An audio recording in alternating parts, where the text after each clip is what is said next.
तर आज आहे बाप्पांचा चौथा दिवस घरामध्ये आपल्या, आणि आज आम्ही सत्यनारायण पूजा घालणार आहोत। तर दुपारपर्यंत घालू। आता पहाटेची आरती करून घेतो। मी बाप्पांसाठी दुर्वाचीच माळ तयार करणार आहे। भरपूर दुर्वा आणलेला होता यांनी, तर मग दुर्वांचीच माळ तयार करू आणि एकदा माळ शिव आवश्यक बाप्पांची आरती। आता आरती घ्यायची आहे ना, तर आता आरती करून घेऊ आणि मग दुपारी सत्यनारायण पूजा होईल। बाप्पांचा नैवेद्य करणार आहे मी। पुरणाची पोळीचा स्वयंपाक करते, डाळ लावून दिलेली आहे आणि आता आरती करून मग स्वयंपाकाला लागून जाईल। प्रसाद पण करायचा आहे दुपारचा आणि भरपूर अशा गोष्टी होणार आहेत। तुम्ही शेवटपर्यंत ब्लॉग कंटिन्यू करत राहा। तर आय होप तुम्हाला ब्लॉग आवडत असतील, तर लाईक करा, शेअर करा, कमेंट्स करा, सबस्क्राईब करा। माझं कसं केवढं होतं, तुमचं कसं केवढं होतं?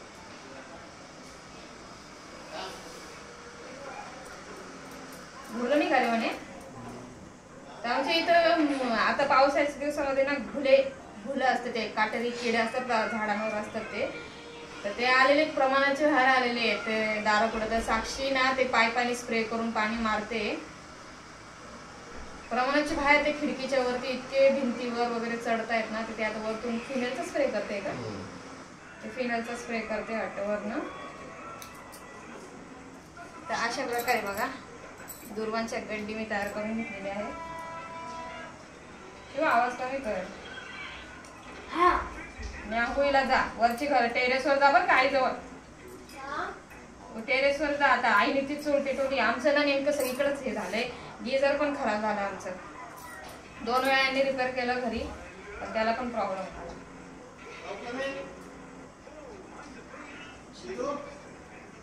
आता आपण माळ चढवून देऊ, त्यानंतर आरती घेऊन घेऊ। श्रेया पण माळ चढा, एवढं पसार आवरून देते।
आमची थोडीशी गडबड झाली। आम्हाला असं वाटलं बाप्पांचं विसर्जन उद्या आहे, तर आम्ही आजच बाप्पांसाठी पूर्णचं नैवेद्य करत होतो आणि नंतर कळालं। कॅलेंडर पण बघितलंच नाही, कारण की बाप्पा आल्यानंतर कॅलेंडरकडे एवढं काही लक्ष गेलंच नाही आणि बघितलंच नाही।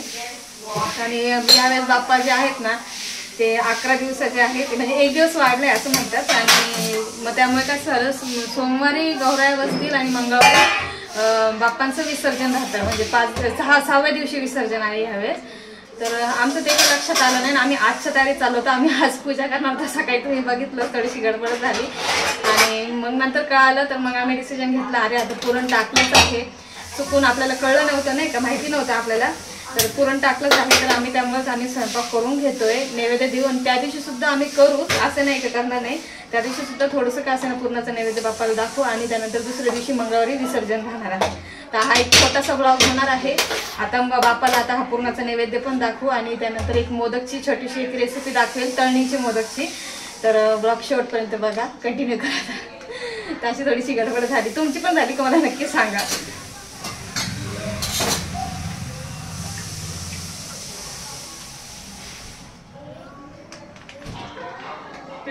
तर ह्यावेळेस ना बाप्पांना माझ्या हातचा 2 वेळा पुरणाची पोळीचा नैवेद्य झालेला आहे आणि बाप्पांची इच्छाच होती, त्यामुळे हे सगळं घडून आलेलं आहे। आम्ही विसरून गेलो, कॅलेंडरमध्ये बघितलं नाही, पण हरकत नाही। तर थोडासा उशीर झाला. मी सकाळी स्वयंपाकाला पटकन लागून गेले होते, तर त्यामुळे थोडंसं बाप्पांचा जो मेन मोदकाचा प्रसाद येतो करायला थोडासा मला उशीर झाला. पण मी हरकत नाही, मी झटपट केलेले आहेत. पण तळणीचे मोदक केलेले आहेत मस्त असे खुसखुशीत. त्यासाठी मी गव्हाचं पीठ घेतलेलं आहे अर्धी वाटी, आणि त्याचबरोबर अर्धी वाटी मैदा घेतलेला आहे. त्याचबरोबर थोडंसं बारीक रवा घेतलाय, जवळपास 3-4 चमच इतका असेल इतका बारीक रवा घ्यायचा आहे. माझ्याकडे जाड होता, पण तुम्ही शक्यतो बारीकच घ्या. आणि जाड रवा कसा होता दिसून येतो. आणि तूप घेतलेला आहे, थोडंसं चवीनुसार हलकसं मीठ टाकायचं गोडाच्या पदार्थामध्ये. आणि त्यानंतर थोडं थोडं पाणी टाकून आपल्याला घट्टसर असं कणिक मळून घ्यायचं आहे. पुऱ्यांना जसं एकदम घट्ट असं मळतो ना आपण, तर तसं घट्टसर असं कणिक मळून घ्यायचं आहे. जास्त लूज पातळ करायचं नाही, जेणेकरून असं कळ्या वगैरे तुम्हाला पडता येणार नाही. त्यामुळे थोडंसं घट्ट कणिक मळा. आणि कणिक मळून झाल्यानंतर ते थोड्या वेळ 1-2 मिनिटं रेस्ट करायला ठेवून देणार आहे. आणि त्यानंतर त्यामध्ये भरण्यासाठी मी सारण तयार करणार आहे. अगदी सोपं झटपट, जशी आपली पूर्वी आपली आई आपल्याला जसं आपण लहानपणापासून जे मोदक खात आलो होतो ना, तर त्याच पद्धतीने एकदम झटपट आणि सोपे असे मोदक आहेत. तर मला तर आज अचानक मम्मीची आठवण आली होती. म्हणजे लहानपणी आम्ही जेव्हा माझी मम्मी मोदक करायची ना, तर इतके सोपे राहायचे, पण ते चवीला किती छान लागायचे यार. पण मी आता पुण्यात आल्यापासून उकडीचे मोदक बघायला लागले. त्यासाठी आता बघू शकताय मी फ्रीज मध्ये ठेवलेलं होतं खोबरं, तर त्यामुळे त्याला थोडासा असा हलकासा ओलावा आहे. आणि त्यामध्ये फक्त साखर ऍड करून घ्यायची, बाकी काही ऍड करायची गरज नाहीये. आणि एकदा ते तळल्यानंतर ज्याच्यातली साखर जेव्हा ती विरघळते ना, आणि त्याची जी चव लागते ना, एकच नंबर कमाल. तर आता हे सारण सुद्धा आपलं रेडी आहे आणि पीठ सुद्धा इथे रेडी आहे. तर आता लगेच झटपट आपण मोदक करायला घेणार आहोत. तर हलकसं थोडं कणिक आहे ना, ते मी पुन्हा एकदा असं छान असं मळून घेणार आहे. आणि त्याचे आपल्याला एक छोटे छोटे असे उंडे तयार करून घ्यायचे, गोळे तयार करून घ्यायचे आहेत, जेणेकरून आपल्याला पटकन इझी झटपट असं करता येतील. ते इथे उंडे तयार करून झालेले आहेत. आता आपल्याला काय करायचंय, एक एक करून छोटे छोटे अशा पुऱ्या लाटून घ्यायच्या आहेत. आणि एकदम इझी असतात, कारण की ही गव्हाचं पीठ आणि मैदा वगैरे आहे. तर त्यामुळे काय होतं, याला कळ्या पाडणं खूप इझी जातं. उकडीच्या मोदकाला थोडंसं हार्ड जातं, पण हरकत नाही, याला एकदम इझी जातं. आणि खायला सुद्धा एकदम छान असे मस्त असे उकडीचे मोदक लागतात. आता याच्यात मध्ये जे सारण आहे ना, तुम्ही तुमच्या पद्धतीने करू शकताय. आजकाल तर कोणी कोणी असं पुरणाचे मोदक करतात, कोणी कोणी आता जे आपण उकडीच्या मोदकाला जे सारण केलं ना, ते सुद्धा तुम्ही यामध्ये भरू शकताय. आणि याला कळ्या पाडणं इतकं छान वाटतं ना, म्हणजे एकदम इझी पडतं. तर अशा प्रकारे मी आता मस्त कळीदार असे मोदक तयार करून घेणार आहे. तर आता तुम्ही यामध्ये नाही का सारण तुमच्या पद्धतीने भरू शकता. जसं की मी म्हटले, तर आपण काय करतो, करंजी वगैरे दिवाळीला करंजी वगैरे करतो, त्यासाठी जे सारण तयार करतो ना, काजू बदाम वगैरे, चारोळी, मनुके, रवा, तर आणि भरपूर असं खोबरं, तर ते जे सारण असतं ना, ते सुद्धा तसं जर तयार केलं आणि तुम्ही तसं जरी भरलं ना, तर अतिशय उत्तम लागतील, इतके सुंदर लागतील ना. तर मी आता हे झटपट, माझ्या मागं खूप कामं होती, तर त्यामुळे मी काय केलं आहे, झटपट केलेली आहेत. संध्याकाळी गणपती बाप्पाचं डेकोरेशन बघायला पण जायचं आहे, त्यामुळे मी हे खूप झटपट केले आहेत. म्हटलं आजचा दिवस मी मिस करणार नाही. मला कितीही कामं असली ना, तरी मी काय करते, बाप्पांसाठी नैवेद्य हे हमखास म्हणजे करतेच. थोडंसं का असे ना, बाप्पांपुरतं का असे ना, पण तो झालाच पाहिजे अशी माझी इच्छा असते. आणि लो फ्लेमवर आपल्याला हे मोदक छान असे खरपूस तळून घ्यायचे आहेत. बराच वेळ हे सॉफ्ट पडत नाहीत, छान असे खुसखुशीत राहतात. लो फ्लेमवर तळल्यामुळे काय होतं, आतली साखर आहे ना, ती छान अशी विरघळते थोडीशी, आणि ज्याची चव आहे ना, खूप छान लागते. आता सगळे मोदक फ्राय करून झाल्यानंतर बघू शकताय, इतके छान असे कळीदार मोदक तयार झालेले आहेत ना, म्हणजे असे उकडीच्या मोदकला सुद्धा पडणार नाहीत लवकर. आपल्याला किती मेहनत घ्यावी लागते, तर याला मेहनत घ्यावी लागत नाही, झटपट होतात आणि छान असे खुसखुशीत होतात. आणि मोदकचा तुम्ही आकार बघू शकताय, अतिशय सुंदर आलेला आहे. तर फक्त इतके एक सांगायचं आहे की बारीक रवा तुम्ही वापरा. तर आज केले आहे बाप्पांसाठी तळणीचे मोदक. कसे झाले मला नक्की कमेंट्स करून सांगा, आणि बाप्पासाठी एक लाईक तरी नक्की करा. तर एकदम मस्त असे खुसखुशीत असे तळणीचे मोदक झालेले आहेत. तर आज आहे 4था दिवस बाप्पांचा, आणि आजचा नैवेद्य आहे तळणीचे मोदक. मोदकाचा नैवेद्य दाखवून झाल्यानंतर घरातली सगळी आवरसावर केली, आम्ही निघालो आहे गणपती बाप्पाचं डेकोरेशन बघायला. ही काळे साहेब आहेत आणि त्यांची फॅमिली आहेत.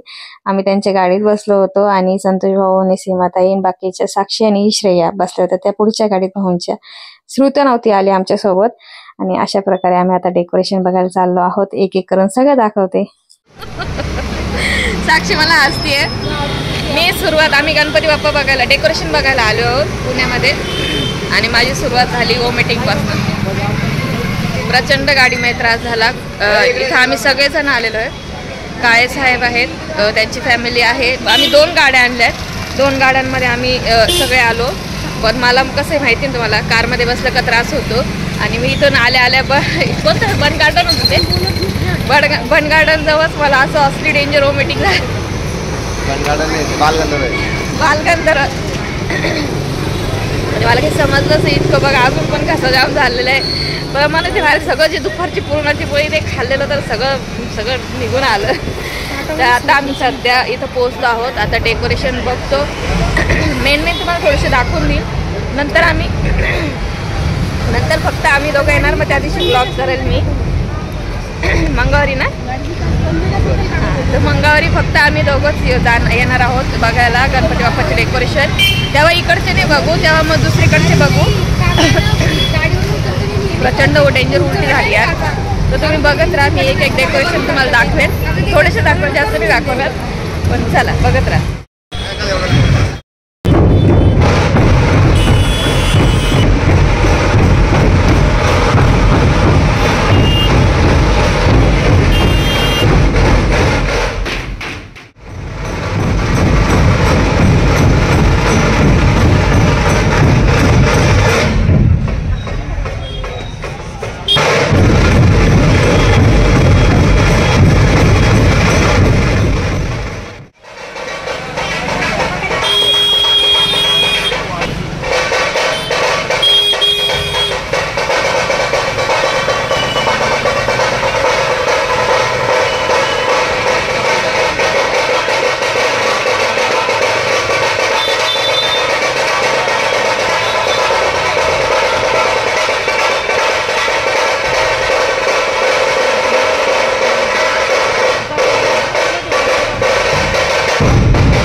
संजीवनीसाठी प्रयाण.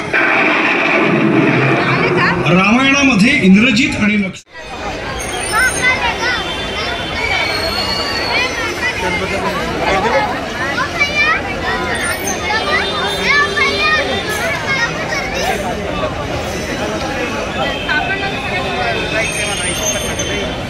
संतप्त झालेल्या इंद्रजिताने मग युद्धात अमोघ शक्तीचा वापर लक्ष्मणावर केला.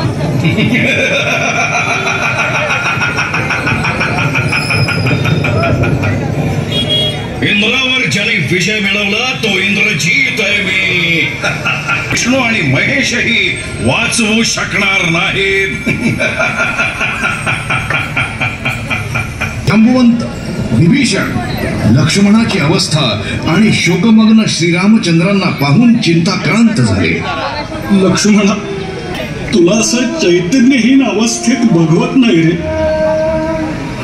माझ्या प्रत्येक आज्ञेचं तू पालन करीत आलेला आहेस. तुझ्याशिवाय जीवनाची मी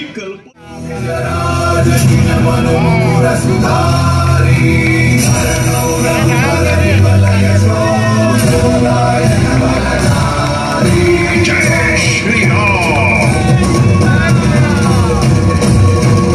जय श्रीराम, जय श्रीराम. पवनपुत्र हनुमान वायुवेगात पोहोचले खरे, पण दिव्य वनस्पती ओळखू न शकल्याने संपूर्ण महाकाय विराट द्रोण. जय श्रीराम.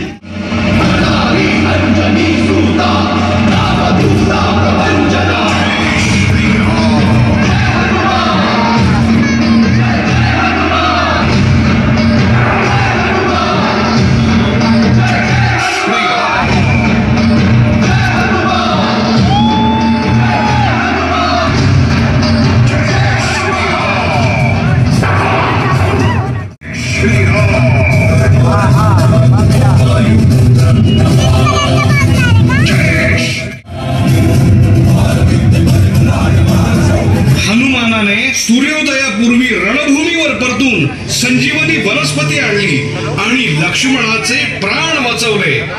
जय श्रीराम, जय हनुमान.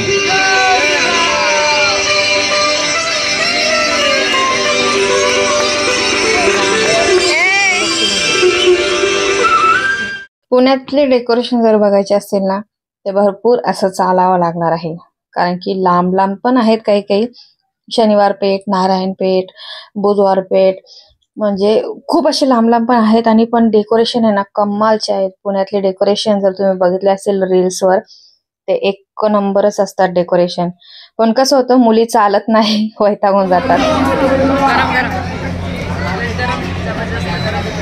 आम्ही एक वडापाव आता जस्ट खाल्लेला आहे, म्हणजे थोडासा पोटाला आधार लागला. आणि आता पुढे गणपती बाप्पांचे दर्शन, डेकोरेशन बघूया. तर तुम्ही कंटिन्यू करत राहा.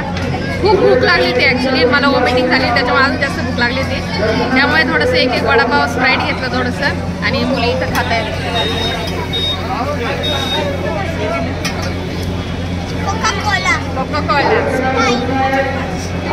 चला आता एनर्जी आली, थोडीशी एनर्जी आल्यानंतर मग डेकोरेशन बघायला अजून जोश येईल. चला कंटिन्यू. त्यामुळे आम्ही मुलींना काय करतो, जवळपासचे जे गणपती बाप्पांचे डेकोरेशन आहे ना तितकेच दाखवतो. आणि नंतर मग फक्त आम्ही दोघं नवरा बायको मस्त दोघं जण जातो. भरपूर असे लांब लांब पर्यंत आम्ही चालू शकतोय. मुली कशा चालत नाही, त्यामुळे त्यांना मग जवळपासचे थोडेसे डेकोरेशन दाखवून देतो. आणि हे आहे आपले श्रीमंत दगडूशेठ हलवाई गणपती बाप्पाचं डेकोरेशन.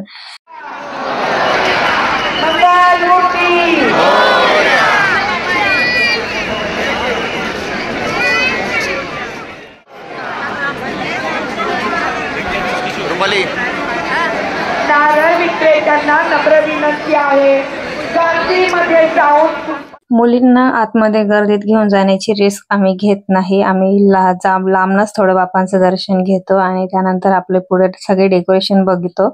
ते तिथे होते काळे साहेब आणि त्यांची फॅमिली. आम्ही सगळ्यांसोबत फोटो वगैरे क्लिक केले, बाप्पांचं दर्शन घेतलं लांबनं, आणि त्यानंतर आपले पुढचे डेकोरेशन बघायला निघालो.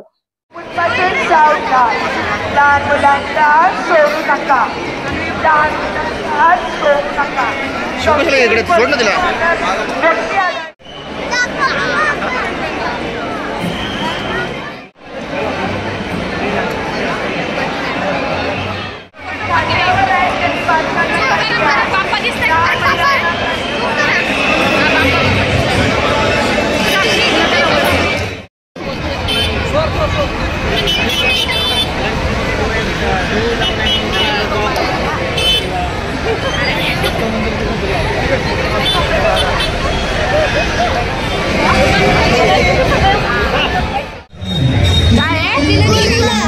काय ते किंग कॉंग आहे का? ओके, हे किंग कॉंगचं डेकोरेशन आहे.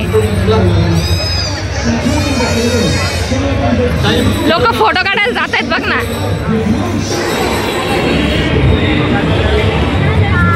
हो, आपण कुठे आहे आता? आपण ड्रायव्हर पेठ आहे ना? नाही, बुधवार पेठ. बुधवार पेठ, ड्रायव्हर पेठच म्हणजे आम्ही स्टीमर घ्यायला इकडे आलो होतो. तर आता आपल्याला कुठे जायचंय? आता आपलं मंडईला आहे, मंडईचा गणपती बघू. मंडईचा गणपती बघायचा आता आम्हाला. Gorilla king Kong. आम्ही किंग कॉंग बघितला ना, हा बघ गोळी मारायला इथं. किंग कॉंगला गोळी मारायला आहे तिथं. गणपती बाप्पा मोरया.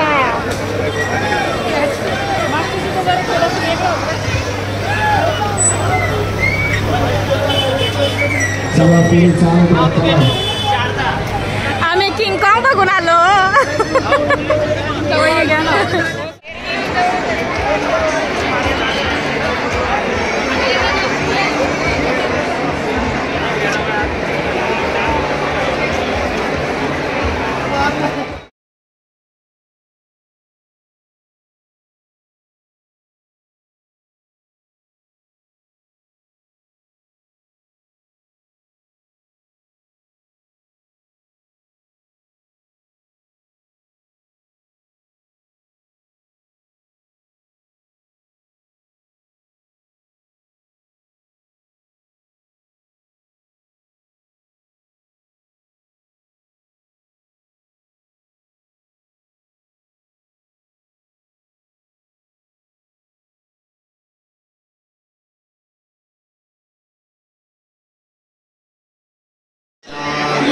वर्णादिन्तरनन्तरम् अनुस्वारपरतरम् अर्धेन्दुरचितं कालेन वृद्धम् एतत्तव मनुस्वरूपं गतारः। मुली चालून चालून वैतागल्या, दोघींना बसवलं होतं पाळण्यामध्ये. तर भरपूर अशा पाळण्यामध्ये खेळल्यात आणि त्यानंतर भूक लागली अशा करायला लागल्यात, कारण की लहान आहेत यार त्या. एवढ्या गर्दीमध्ये त्यांना पण कंटाळा येत होता. आपण चालू शकतोय, पण त्या थोड्याशा वैतागल्या होत्या. नंतर आपण मोठे आहोत, आपण कितीही चालू शकतोय, पण ही कशी लहान आहेत ना, तर त्यामुळे ते कंटाळतात. आणि आता त्यांना भूक पण लागली होती, तर त्यांना सुरुवातीला पाळण्यावर बसवलं.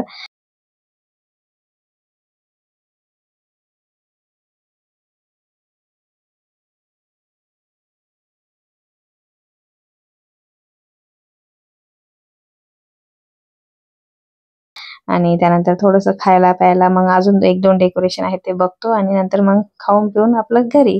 तरी मला वाटतं 12 वाजत आले होते. आणि त्यानंतर इथं जाता जाता बघू शकता घरी जातानाच आम्हाला हे सप्तशृंगी मातेचं दर्शन भेटलं आणि खूप सुंदर असं डेकोरेशन होतं. आतमध्ये गणपती बाप्पांची मूर्ती होती. तर खूप वेळ झाला होता. बघा चेहरा बघू शकता शिवण्याचा, किती कंटाळली होती. तर ते म्हणत होते चला चला आता मुलींना भूक लागली, तर त्यांना खाऊ घालण्यासाठी आम्ही पुढे आलो. पुढे जाता जाता सुद्धा छान छान अशी शनिवार पेठ मधले छान छान अशी गणपती बाप्पांचे दर्शन झाले. पनीरची भाजी, फ्राईड राईस आहे व्हेजवाला आणि रोटी आहे. आम्ही इथं सगळे बसलोय जेवायला. पनीर चिल्ली, शिव खाती मंचुरियन. आम्ही सगळे बसलेले तिथं मंचुरियन खायला. शिव आणि मी पण बसले. काय काय खाल्लं तू? Manchurian, paneer chilli. तर आता जेवण करतो आणि मग घरी जाणार आहोत. 2 वाजतील आम्हाला घरी जायला. आता वाजते 12:30. तर आता खाऊन घेतो आणि मग आम्ही घरी जातो.